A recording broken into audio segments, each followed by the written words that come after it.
할렐루야. 하나님 말씀은 고린도전서 7장 25절로 28절 말씀이 되겠습니다. 네, 제목을 봅니다. 나번 계명 따라 사는 자는 어떤 자인가? 네, 먼저 해드렸죠. 계명 따라 사는 자, 바로 하나님의 명령 따라 사는 자, 믿음 있는 자가 되는 것이죠. 이런 자는 먼저 주께 속한 자유자라 그랬습니다. 자, 오늘은 또 무슨 말씀인가? 그렇게 하시고 25, 6절 말씀을 합독을 합니다. 시작. 처녀에 대하여는 내게 주께 받은 계명이 없으되 주의 자비하심을 받아 충성된 자가 되어 의견을 고하노니 내 생각에는 이것이 좋으니 임박한 환난을 인하여 사람이 그냥 지내는 것이 좋으니라. 아멘. 처녀에 대하여는 내가 주께 받은 계명이 없으되 아멘. 처녀에 대해서, 미혼자에 대해서 내가 주께 직접 받은 계명이 없다. 그런데 뭡니까? 주의 자비하심을 받아서 충성된 자가 되어, 지금 바울이 하나님 앞에 인정받은 일꾼 아닙니까? 그래서 주님께서 자비하심 가운데 내가 충성된 자로 인정받아 쓰임받고 있어. 그래서 충성된 자가 되어서 그런 자로서 의견을 구하는데 내 생각에는 이것이 좋다. 좋으니 곧 뭐냐? 임박한 화를 인하여 사람이 그냥 지내는 것이 좋으니라. 아멘. 그냥 지내는 것이 좋은데 왜냐할 것 같으면 임박한 환난 때문에 주님께서 오시를 다 됐잖아요. 그래서 환난이 임박했기 때문에 그냥 지내는 것이 좋으니라. 그래서 계명 따라 사는 자는 두 번째 어떤 자냐? 임박한 환난을 대비하는 자다. 네. 그럼 이 누가복음 21장 말씀을 합독을 합니다. 시작. 이날은 온 지구상에 거하는 모든 사람에게 이 말이라. 이러므로 너희는 장차 올 이 모든 일을 능히 피하고 인자 앞에 서도록 항상 기도하며 깨어 있으라 하시니라. 아멘. 이날은 임박한 환난 날이죠. 환난날, 주님께서 다시 오신 재림의 날은, 심판날은 온 지구상에 거하는 모든 사람이 이 말이라. 아멘. 그러니까 뭡니까? 예외 없이 모두 다 심판대에 서는 것이죠. 그래서 뭡니까? 산자 죽은 자를 구분하게 되시는데, 그럼 이러므로 너희는 장차 올 이 모든 일을 능히 피하고 인자 앞에 서도록 항상 기도하며 깨어있으라 하시니라. 아멘. 그래서 뭡니까? 임박한 환난을 대비해가지고 세상과는 것 피하고, 여기 피하고 인자 앞에 바로 서도록 이렇게요. 믿는 자로 서도록 이렇게요. 서도록 항상 기도하며 깨어있으라 하시니라. 우리가 뭡니까? 항상 기도해. 그분 도움 없이는 할 수가 없기 때문에, 임박했기 때문에 뭡니까? 사단에 더욱더 발악하는 것이죠. 그래서 항상 기도하고 영적으로 깨어있으라. 네. 그래서 마태복음 24장 말씀을 합독을 합니다. 시작. 난리 소문을 듣겠으나 너는 삼가 두려워 말라. 이런 일이 있어야 하되 끝은 아직 아니니라. 민족이 민족을, 나라가 나라를 대적하여 일어나겠고 처체의 기근과 지진이 있으리니 이 모든 것이 재난의 시작이니라. 아멘.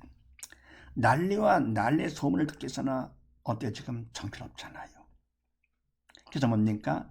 그렇다고 너희는 삼가 두려워 말라.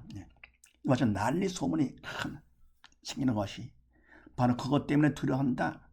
그만 뭡니까? 이런 것들은 믿음받는 기회로 삼아야죠. 더욱더 간절히 기도하면서 이렇게요. 그래서 두려울 것이 아니고 이런 일이 있어야 하되 끝은 아직 아니라. 아직 끝이 아니다. 바로 뭡니까?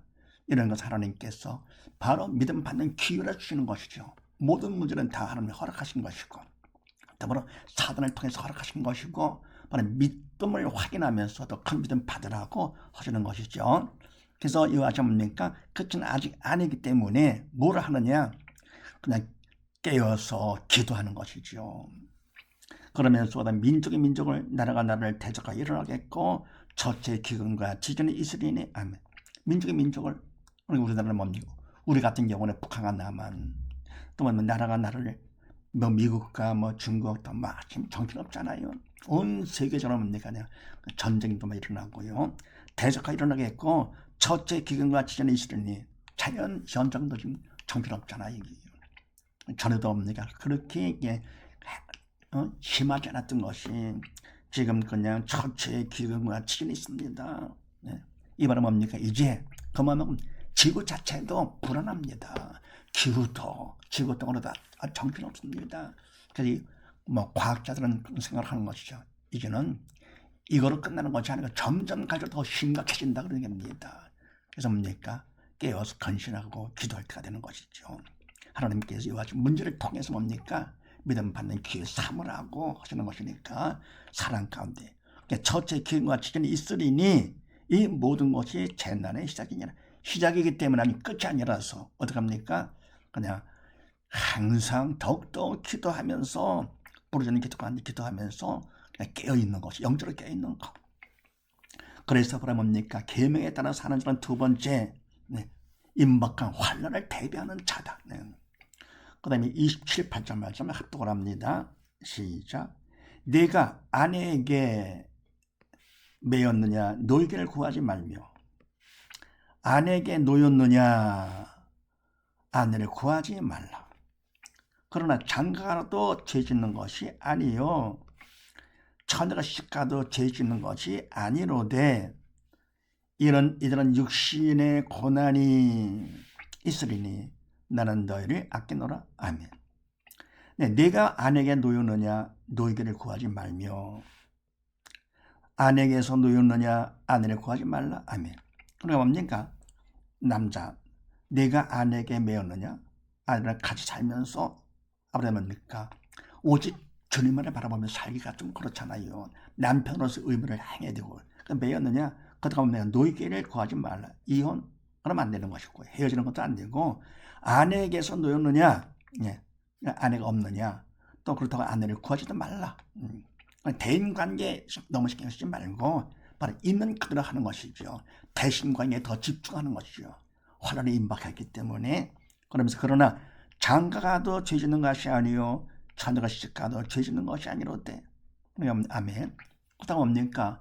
장가들고 시작하는 거 죄는 아니다. 네. 그런데 이런 이들은 육신의 고난에 이르니 나는 너희를 아끼노라. 아멘. 같이 먼저 살 거 어떻게 말씀합니까? 육신의 고난이 있을 것이다. 이 바로 뭡니까? 세상살이 하면서 고달파지는 것이죠. 그래서 그것 때문에 하는 것보다는 나는 차라리 너희가 그냥 살기를 원한다 그런 얘기죠. 환난은 임박한 환난을 대비하면서. 그 다음에 고린도전서 7장 말씀을 합독을 합니다. 시작. 아내가 그 남편이 살 동안에 매어 있다가 남편의 죽음은 자유하여 자기 뜻대로 시집갈 것이나 주의 안에서만 할 것이니라. 그러나 내 뜻에는 그냥 지내는 것이 더 복이 있으리로다. 아멘. 아내가 그 남편이 살 동안에 매여 있다가 남편의 죽음은 자유하여 자기 뜻대로 시집갈 것이나. 아멘. 우리가 남편과 살 동안에는 아무래도 아내의 의무를 해야 되기 때문에 매여 있게 되는 것이죠.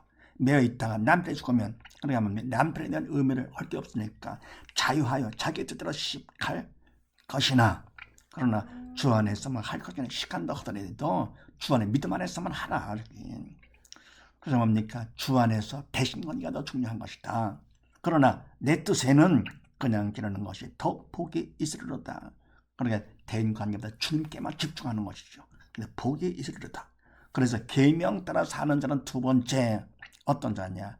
임박한 환난을 대비하는 자다는 사실을 믿으시고 바로 하나님의 명령 따라 말씀 따라 삶으로써 환난을 대비하는 복된 가정 되시기를 주의 이름으로 축원드립니다. 감사합니다.